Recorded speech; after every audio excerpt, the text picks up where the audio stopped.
नमस्कार। आप सुन रहे हैं मुंशी प्रेमचंद के लिखे उपन्यास गबन का भाग 12। दूसरे दिन सवेरे ही रमा ने रमेश बाबू के घर का रास्ता लिया। उनके यहाँ भी जन्माष्टमी में झांकी होती थी। उन्हें स्वयं तो इससे कोई अनुराग न था, पर उनकी स्त्री उत्सव मनाती थी। उसी की यादगार में अब तक ये उत्सव मनाते जाते थे। रमा को देखकर बोले, आओ जी, रात क्यों नहीं आए? मगर यहाँ गरीबों के घर क्यों आते? सेठ जी की झांकी कैसे छोड़ देते? खूब बाहर रही होगी। रमानाथ बोला, आपकी सी सजावट तो न थी? हाँ, और सालों से अच्छी थी। कई कत्थक और वैश्याएं भी आई थी। मैं तो चला आया था, मगर सुना रात भर गाना होता रहा। रमेश बोले, सेठ जी ने तो वचन दिया था कि वैश्याएं न आने पावेंगी, फिर ये क्या किया? इन मूर्खों के हाथों हिंदू धर्म का सर्वनाश हो जाएगा। एक तो वैश्याओं का नाम यूं भी बुरा, उस पर ठाकुर द्वारे में। छी छी छी, न जाने इन गधों को कब अक्ल आवेगी। रमानाथ बोला, वैश्याएं न हो तो झांकी देखने जाए ही कौन? सभी तो आपकी तरह योगी और तपस्वी नहीं हैं। रमेश बोले, मेरा वश चले तो मैं कानून से ये दुराचार बंद कर दूं। खैर, फुर्सत हो तो आओ, एक आध बाजी हो जाए। रमानाथ बोला, और आया किस लिए हूं? मगर आज आपको मेरे साथ जरा सर्राफ तक चलना पड़ेगा। यूं कई बड़ी बड़ी कोठियों से मेरा परिचय है, मगर आपके रहने से कुछ और ही बात होगी। रमेश बोले, चलने को चला चलूंगा, मगर इस विषय में मैं बिल्कुल कोरा हूं। ना कोई चीज बनवाई, ना खरीदी। तुम्हें क्या कुछ लेना है? रमानाथ बोला, लेना देना क्या है, जरा भाव ताव देखूंगा। रमेश बोले, मालूम होता है घर में फटकार पड़ी है। रमानाथ बोला, जी बिल्कुल नहीं, वो तो जेवरों का नाम तक नहीं लेती। मैं कभी पूछता भी हूं तो मना करती हैं। लेकिन अपना कर्तव्य भी तो कुछ है। जब से गहने चोरी चले गए, एक चीज भी नहीं बनी। रमेश बोले, मालूम होता है कमाने का ढंग आ गया। क्यों ना हो, कायस्थ के बच्चे हो, कितने रुपए जोड़ लिए? रमानाथ बोला, रुपए किसके पास हैं, वादे पढ़ लूंगा। रमेश बोले, इस खब्त में न पड़ो। जब तक रुपए हाथ में न हो, बाजार की तरफ जाओ ही मत। गहनों से तो बुढ़े नई बीवियों का दिल खुश किया करते हैं। उन बेचारों के पास गहनों के सिवा होता ही क्या है? जवानों के लिए और बहुत से लटके हैं। यूं मैं चाहूं तो 2-4 हजार का माल दिलवा सकता हूं, मगर भाई कर्ज की लत बुरी है। रमानाथ बोला, मैं 2-3 महीनों में सब रुपए चुका दूंगा। अगर मुझे इसका विश्वास न होता तो मैं जिक्र ही न करता। रमेश बोले, तो 2-3 महीने और सब्र क्यों नहीं कर जाते? कर्ज से बड़ा पाप दूसरा नहीं, न इससे बड़ी विपत्ति दूसरी है। जहां एक बार धड़का खुला कि तुम आए दिन सर्राफ की दुकान पर खड़े नजर आओगे। बुरा न मानना, मैं जानता हूं तुम्हारी आमदनी अच्छी है, पर भविष्य के भरोसे पर और चाहे जो काम करो, लेकिन कर्ज कभी मत लो। गहनों का मर्ज न जाने इस दरिद्र देश में कैसे फैल गया। जिन लोगों के भोजन का ठिकाना नहीं, वे भी गहनों के पीछे प्राण देते हैं। हर साल अरबों रुपए केवल सोना चांदी खरीदने में व्यय हो जाते हैं। संसार के और किसी देश में इन धातुओं की इतनी खपत नहीं। तो बात क्या है? उन्नत देशों में धन व्यापार में लगता है, जिससे लोगों की परवरिश होती है और धन बढ़ता है। यहाँ धन श्रृंगार में खर्च हो जाता है। उसमें उन्नति और उपकार की जो 2 महान शक्तियां हैं, उन दोनों ही का अंत हो जाता है। बस यही समझ लो कि जिस देश के लोग जितने ही मूर्ख होंगे, वहां जेवरों का प्रचार भी उतना ही अधिक होगा। यहाँ तो खैर नाक कान छिदा कर ही रह जाते हैं, मगर कई ऐसे देश भी हैं जहां होंठ छेद कर लोग गहने पहनते हैं। रमा ने कौतूहल से कहा, याद नहीं आता, पर शायद अफ्रीका हो। हमें ये सुनकर अचंभा होता है, लेकिन अन्य देश वालों के लिए नाक कान का छिदना कुछ कम अचंभे की बात न होगी। बुरा मर्ज है, बहुत ही बुरा। वो धन जो भोजन में खर्च होना चाहिए, बाल बच्चों का पेट काट कर गहनों की भेंट कर दिया जाता है। बच्चों को दूध ना मिले ना सही, घी की गंध तक उनकी नाक में न पहुंचे ना सही, मेवों और फलों के दर्शन उन्हें ना हो, कोई परवाह नहीं। पर देवी जी गहने जरूर पहनेंगी और स्वामी जी गहने जरूर बनवाएंगे। 10-10, 20-20 रुपए पाने वाले क्लर्कों को देखता हूँ जो सड़ी हुई कोठरियों में पशुओं की भांति जीवन काटते हैं, जिन्हें सवेरे का जलपान तक मयस्सर नहीं होता। उन पर भी गहनों की सनक सवार रहती है। इस प्रथा से हमारा सर्वनाश होता जा रहा है। मैं तो कहता हूँ ये गुलामी पराधीनता से कहीं बढ़कर है। इसके कारण हमारा कितना आत्मिक, नैतिक, दैहिक, आर्थिक और धार्मिक पतन हो रहा है, इसका अनुमान ब्रह्मा भी नहीं कर सकते। रमानाथ बोला, मैं तो समझता हूं ऐसा कोई भी देश नहीं जहां स्त्रियां गहने न पहनती हों। क्या यूरोप में गहनों का रिवाज नहीं है? रमेश बोले, तो तुम्हारा देश यूरोप में तो नहीं है। वहां के लोग धनी हैं, वो धन लुटाएं, उन्हें शोभा देता है। हम दरिद्र हैं, हमारी कमाई का एक पैसा भी फजूल न खर्च होना चाहिए। रमेश बाबू इस वाद विवाद में शतरंज भूल गए। छुट्टी का दिन था ही, 2-4 मिलने वाले और आ गए। रमानाथ चुपके से खिसक आया। इस बहस में एक बात ऐसी थी जो उसके दिल में बैठ गई। उधार गहने लेने का विचार उसके मन से निकल गया। कहीं वो जल्दी रुपया न चुका सका तो कितनी बड़ी बदनामी होगी। सर्राफ तक गया अवश्य, पर किसी दुकान में जाने का साहस न हुआ। उसने निश्चय किया, अभी 3-4 महीने तक गहनों का नाम न लूंगा। वो घर पहुंचा तो 9 बज गए थे। दयानाथ ने उसे देखा तो पूछा, आज सवेरे सवेरे कहाँ चले गए थे? रमानाथ बोला, जरा बड़े बाबू से मिलने गया था। दयानाथ बोले, घंटे आधा घंटे के लिए पुस्तकालय क्यों नहीं चले जाया करते? गपशप में दिन गंवा देते हो। अभी तुम्हारी पढ़ने लिखने की उम्र है। इम्तिहान न सही, अपनी योग्यता तो बढ़ा सकते हो। एक सीधा सा खत लिखना पड़ जाता है तो बगलें झांकने लगते हो। असली शिक्षा स्कूल छोड़ने के बाद शुरू होती है और वही हमारे जीवन में काम भी आती है। मैंने तुम्हारे विषय में कुछ ऐसी बातें सुनी हैं जिनसे मुझे बहुत खेद हुआ है, और तुम्हें समझा देना मैं अपना धर्म समझता हूँ। मैं ये हरगिज़ नहीं चाहता कि मेरे घर में हराम की एक कौड़ी भी आए। मुझे नौकरी करते 30 साल हो गए। चाहता तो अब तक हजारों रुपए जमा कर लेता, लेकिन मैं कसम खाता हूं कि कभी एक पैसा भी हराम का नहीं लिया। तुम्हें ये आदत कहां से आ गई, ये मेरी समझ में नहीं आता। रमा ने बनावटी क्रोध दिखाकर कहा, किसने आपसे कहा है? जरा उसका नाम तो बताइए, मूछें उखाड़ लूं उसकी। दयानाथ बोले, किसी ने भी कहा हो, इससे तुम्हें कोई मतलब नहीं। तुम उसकी मूछें उखाड़ लोगे इसलिए बताऊंगा नहीं, लेकिन बात सच है या झूठ, मैं इतना ही पूछना चाहता हूं। रमानाथ बोला, बिल्कुल झूठ। दयानाथ ने कहा, बिल्कुल झूठ। रमानाथ फिर बोला, जी हाँ, बिल्कुल झूठ। दयानाथ बोले, तुम दस्तूरी नहीं लेते?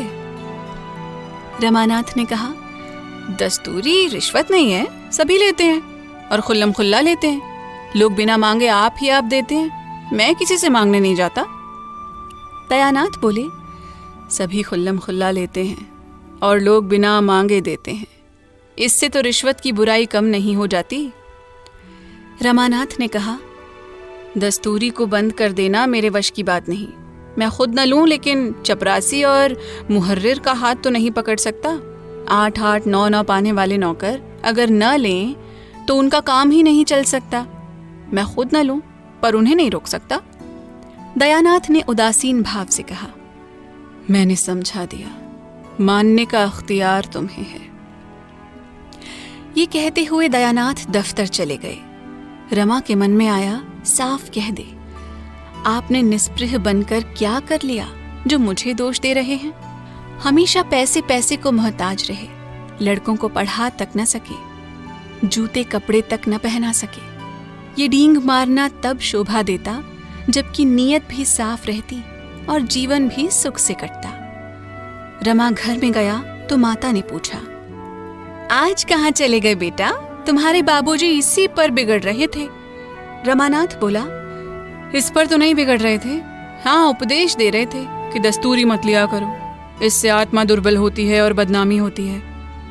जागेश्वरी ने कहा, तुमने कहा नहीं आपने बड़ी ईमानदारी की तो कौन से झंडे गाड़ दिए, सारी जिंदगी पेट पालते रहे। रमानाथ बोला, कहना तो चाहता था पर चिढ़ जाते। जैसे आप कौड़ी कौड़ी को मुहताज रहे वैसे मुझे भी बनाना चाहते हैं। आपको लेने का शऊर तो है नहीं। जब देखा कि यहाँ दाल नहीं गलती तो भगत बन गए। यहाँ ऐसे घोंघा बसंत नहीं है। बनियों से रुपए ऐंठने के लिए अक्ल चाहिए, दिल लगी नहीं है। जहाँ किसी ने भगतपन किया और मैं समझ गया बुद्धू है, लेने की तमीज नहीं, क्या करे बेचारा, किसी तरह आंसू तो पोंछे। जागेश्वरी ने कहा, बस बस यही बात है बेटा, जिसे लेना आवेगा वो जरूर लेगा। इन्हें तो बस घर में कानून बघारना आता है और किसी के सामने बात तो मुंह से निकलती नहीं। रुपए निकाल लेना तो मुश्किल है। रमा दफ्तर जाते समय ऊपर कपड़े पहनने गया तो जालपा ने उसे 3 लिफाफे डाक में छोड़ने के लिए दिए। इस वक्त उसने तीनों लिफाफे जेब में डाल लिए, लेकिन रास्ते में उन्हें खोलकर चिट्ठियां पढ़ने लगा। चिट्ठियां क्या थीं? विपत्ति और वेदना का करुण विलाप था जो उसने अपनी तीनों सहेलियों को सुनाया था। तीनों का विषय एक ही था, केवल भावों का अंतर था। जिंदगी पहाड़ हो गई है, न रात को नींद आती है न दिन को आराम। पतिदेव को प्रसन्न करने के लिए कभी कभी हंस बोल लेती हूँ, पर दिल हमेशा रोया करता है। न किसी के घर जाती हूँ न किसी को मुंह दिखाती हूँ। ऐसा जान पड़ता है कि ये शोक मेरी जान ही लेकर छोड़ेगा। मुझसे वादे तो रोज किए जाते हैं, रुपए जमा हो रहे हैं, सुनार ठीक किया जा रहा है, डिजाइन तक किया जा रहा है, पर ये सब धोखा है और कुछ नहीं। रमा ने तीनों चिट्ठियां जेब में रख ली। डाक खाना सामने से निकल गया, पर उसने उन्हें छोड़ा नहीं। ये अभी तक यही समझती है कि मैं इसे धोखा दे रहा हूं। क्या करूं, कैसे विश्वास दिलाऊं? अगर अपना वश होता तो इसी वक्त आभूषणों के टोकरे भर भर जालपा के सामने रख देता। उसे किसी बड़े सर्राफ की दुकान पर ले जाकर कहता, तुम्हें जो जो चीजें लेनी हो ले लो। कितनी अपार वेदना है जिसने विश्वास का भी अपहरण कर लिया है। उसको आज उस चोट का सच्चा अनुभव हुआ जो उसने झूठी मर्यादा की रक्षा में उसे पहुंचाई थी। अगर वो जानता उस अभिनय का ये फल होगा तो कदाचित अपनी डींगों का पर्दा खोल देता।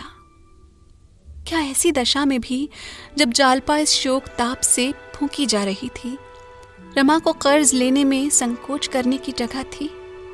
उसका हृदय कातर हो उठा। उसने पहली बार सच्चे हृदय से ईश्वर से याचना की, भगवान मुझे चाहे दंड देना, पर मेरी जालपा को मुझसे मत छीनना। इससे पहले मेरे प्राण हर लेना। उसके रोम रोम से आत्मध्वनि से निकलने लगी, ईश्वर ईश्वर मेरी दीन दशा पर दया करो। लेकिन इसके साथ ही उसे जालपा पर क्रोध भी आ रहा था। जालपा ने क्यों मुझसे ये बात नहीं कही? मुझसे क्यों पर्दा रखा? और मुझसे पर्दा रखकर अपनी सहेलियों से ये दुखड़ा रोया। बरामदे में माल तौला जा रहा था। मेज पर रुपए पैसे रखे जा रहे थे और रमा चिंता में डूबा बैठा हुआ था। किससे सलाह ले? उसने विवाह ही क्यों किया? सारा दोष उसका अपना था। जब वो घर की दशा जानता था तो क्यों उसने विवाह करने से इनकार नहीं कर दिया? आज उसका मन काम में नहीं लगता था। समय से पहले ही उठकर चला आया। जालपा ने उसे देखते ही पूछा, मेरी चिट्ठियां छोड़ तो नहीं दी? रमा ने बहाना किया, अरे इनकी तो याद ही नहीं रही, जेब में पड़ी रह गई। जालपा बोली, ये बहुत अच्छा हुआ, लाओ मुझे दे दो, अब न भेजूंगी। रमानाथ बोला, क्यों, कल भेज दूंगा। जालपा ने कहा, नहीं अब मुझे भेजना ही नहीं है। कुछ ऐसी बातें लिख गई हैं जो मुझे न लिखना चाहिए थी। अगर तुमने छोड़ दी होती तो मुझे दुख होता। मैंने तुम्हारी निंदा की थी, ये कहकर वो मुस्कुराई।